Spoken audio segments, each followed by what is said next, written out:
Welcome to Built. My name's Chase. This week on the Datsun, we're going to try to breathe some life back into this thing. We've got some wiring to do. We've got to hook up an ignition system. Try to lay this wiring harness out. We've got it reflashed in a standalone harness that was built for this truck. Let's see if we can figure that out. We know this thing ran at some point. We've got our factory fuel system, which is probably just going to be a temporary situation, but we'll use it because we know it works. And try to get this bed back on, which is going to have the body assembled completely for the first time in way too long.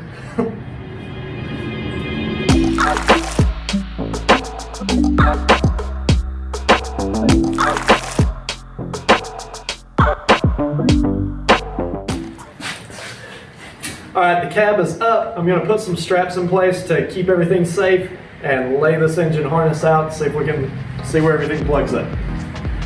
Alright, so this stuff isn't the most exciting part of doing any engine swap, but it is very important.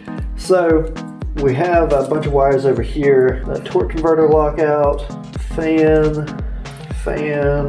vehicle speed sensor, which we'll probably never use that. That would be for GPS or cruise control, lots of different things that can be used for. Then this one is, this one is for check engine light, which I will end up installing one of those. So we also have our TAC wire, which I may go ahead and hook it up now. Our OBD2 port. Then over here, our fuel system. We're gonna use the sending unit assembly and everything from our donor truck. We probably won't use the fuel tank or the gas tank. So I believe right now I can bring the gas tank over here, hook this up, throw a few connectors on this, get all of our grounds in place. So I'm gonna do all that and we'll see if this thing will crank.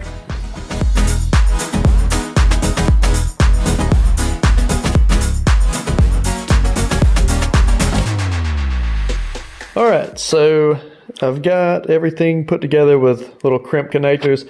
When everything's finalized and this is all in place, I'll go through and solder all the permanent joints.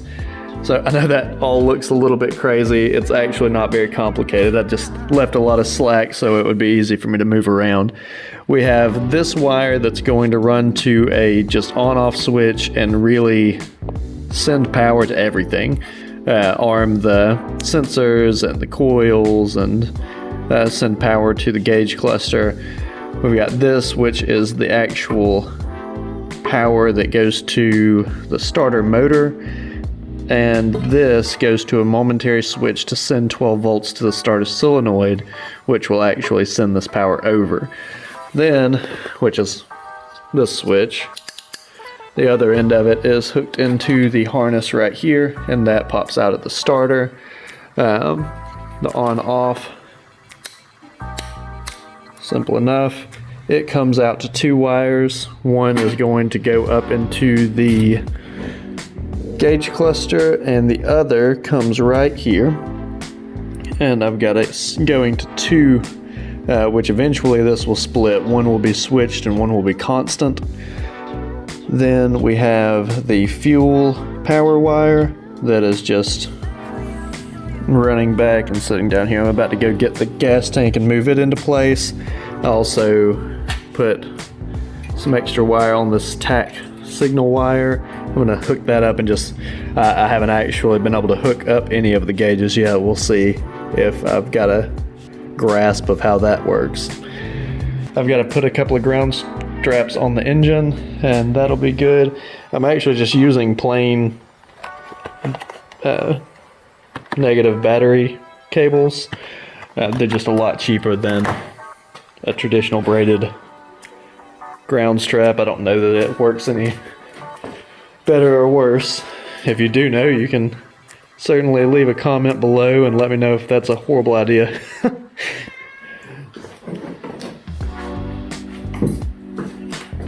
This thing may not have enough gas in the tank to do anything. We will see.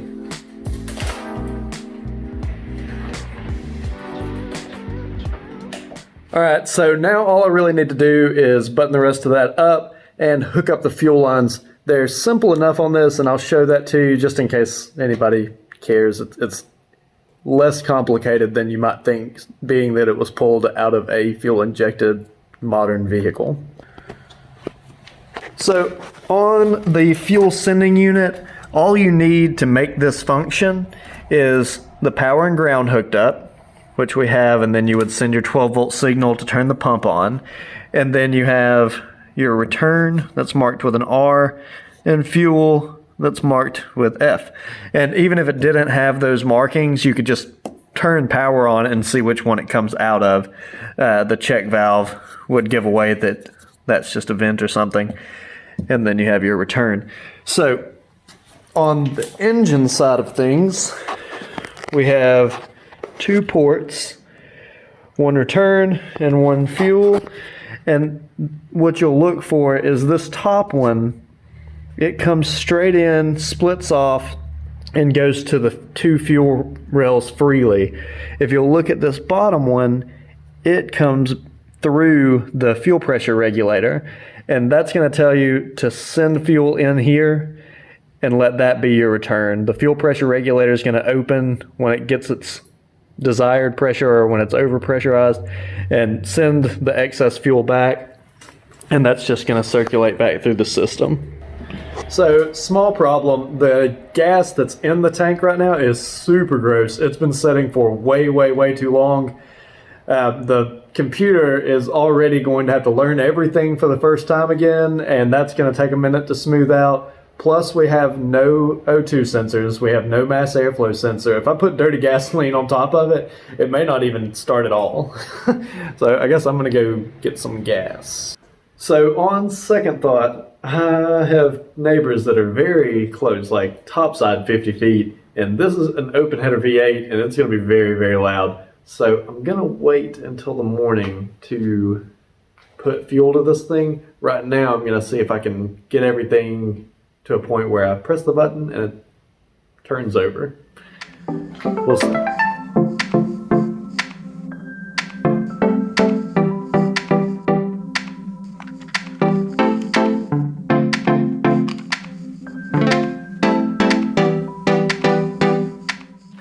So the connectors that were used putting together these relays are just really horrible, and they keep just falling off. I don't want to deal with that the whole time I'm trying to troubleshoot and figure out everything.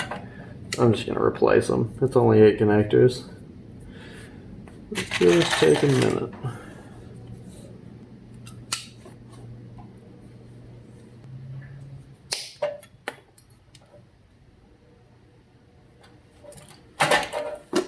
If you're ever going to have to do something like this, I took a picture of the back of this before I started in case it got too far gone for me to remember what I was doing, which the color codes are the same on both, so I assume I'll always have one that I can follow.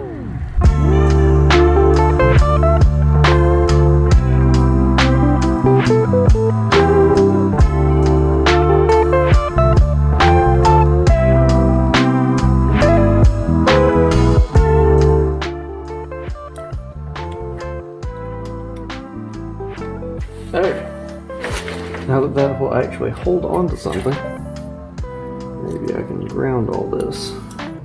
And all of this stuff is kind of temporary, or very temporary. I just want to put it all in here, make this thing run, and know that it's going to work before I dedicate anything anywhere. Okay, so right now we have positive hooked to the 2 wires that run power to the switches, both for the on position and for the starter relay, or sorry, rather the starter solenoid. Then we have the main power to the starter. I put 2 ground straps from the engine to the chassis. The negative off of this jump box is to the, some of this floor tubing, but it's all one big welded assembly. And then the relays and wiring harness is ground there, and then ground here. So I think we can hit this power switch and energize.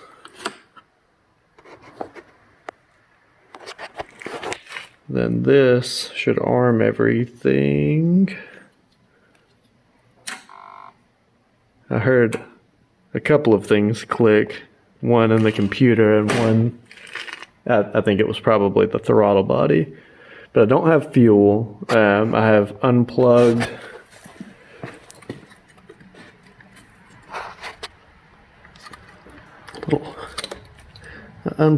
both coil packs. We don't have any fuel lines hooked up, so we shouldn't get any kind of actual starting. But this button right here should turn this engine over. Hey guys, check that out. Nice.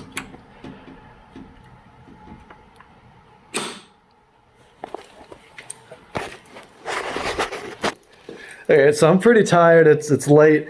That's awesome. I'm so glad that all my little scattered wiring actually amounted to something. So now when it's morning time and I won't make all of my neighbors call the police, I'm going to put some fuel in this thing, hook those 2 fuel lines up, hook the coil packs back up, and this thing should crank. All right, so we got this thing to turn over. It is a brand new day. I have some gas, I have the fuel system. I'm about to plug it up, and let's see if this thing will actually run.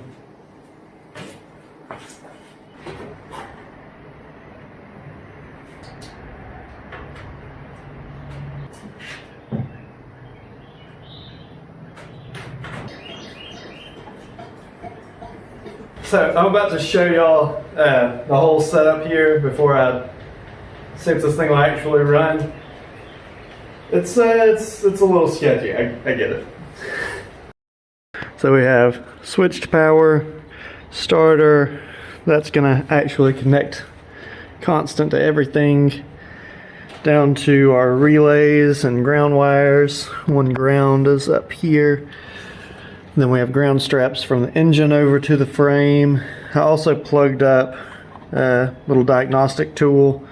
I can read the temperature from there, make sure that we don't get hot. So I want to let it run for just a minute, but we don't have a coolant system at all. Then we have our fuel system. I just kind of plugged up the filler neck, and it's up, and those 2 hoses are clamped. I'll cycle it a few times and see what we get. We also have throttle control at the pedal assembly, so that's good. So this should arm everything and cycle the fuel. Yep, that's about right. I'll cycle it a few times. You probably can't hear it on the camera, but I can hear the fuel returning and dumping back in. So we've got fuel in the fuel rails. That was it, really pressurizing. All right, so right now I should be able to hit this button and crank this truck and hopefully not catch on fire.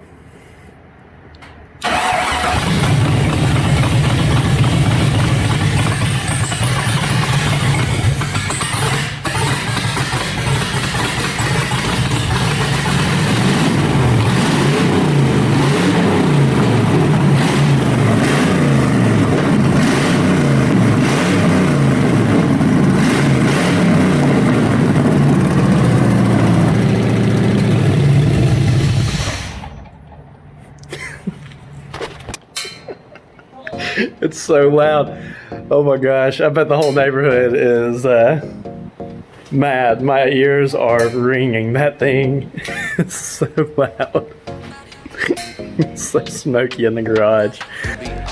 The whole garage is just smoky. Oh my gosh. I'm gonna do some more work and get this a little more buttoned up, move those grounds around and everything. Get this cab set down and see if we can actually mount these switches inside so I can sit in the cab and do the same thing.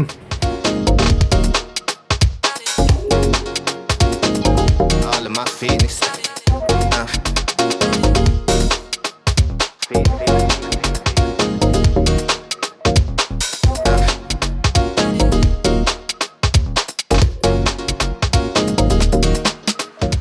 Well, the time's finally come to do away with our beloved winch lift.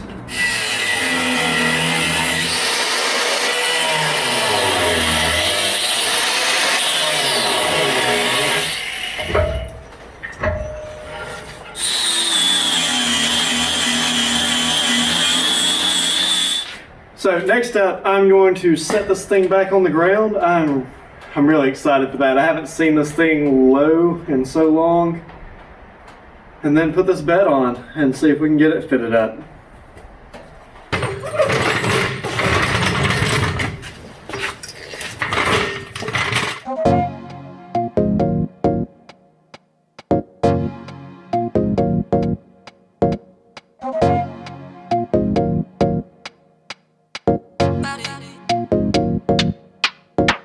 You be all in your feelings.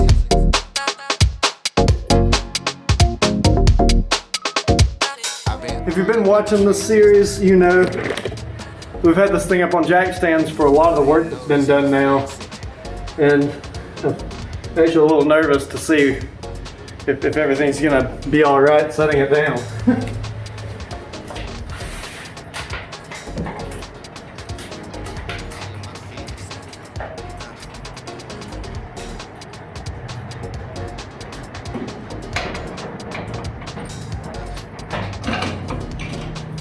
It's not quite all the way down, but man, it's close.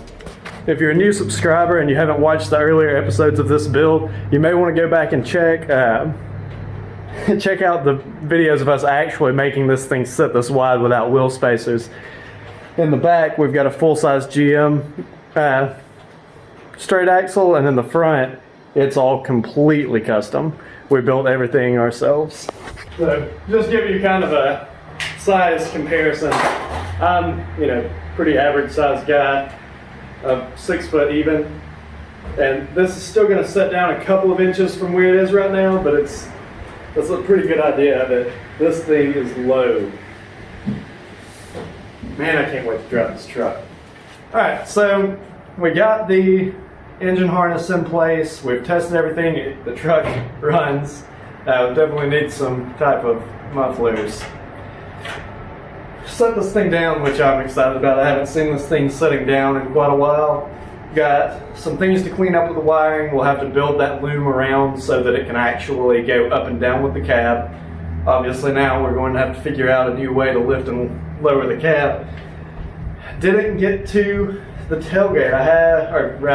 The bed. Had plenty of time, but in the midst of all the shutdowns and everything, I didn't have anybody to help me move it. So it's still kind of sitting there. Anyway, next week is going to take hopefully a huge chunk out of driving this truck again, because we have this lovely flaring tool, some brake line, and this low profile universal master cylinder. So we'll get this fitted up next week, and if the brake lines don't argue with me too much, maybe we'll even have a functioning brake pedal in the next video. So tune in for that and check it out. Guys, thank y'all so much for tuning in. Thank y'all for watching this video to the end. Hey Chase, what's the secret reward of the week? Pressure? All right, it's gonna be pressure. So put pressure in the comments. watching these videos is a ton of support for us. If you want to go farther than that, if you like what we're doing and you want to see more consistent content more often, we have a join button. It's only 99 cents a month, so click that. That's an enormous help. You'll be on the crew, you get a cool little icon next to your name. It evolves with the age of your membership. Don't forget about Caleb's build that's going on right now. He has a sick budget build. Go back and check the videos. He did some pretty wild stuff with a set of 2-piece wheels. I think he's got the suspension on now, so there may be 2 videos available for that. Check out the C10 build. It just finished up and it was really cool. See y'all next week.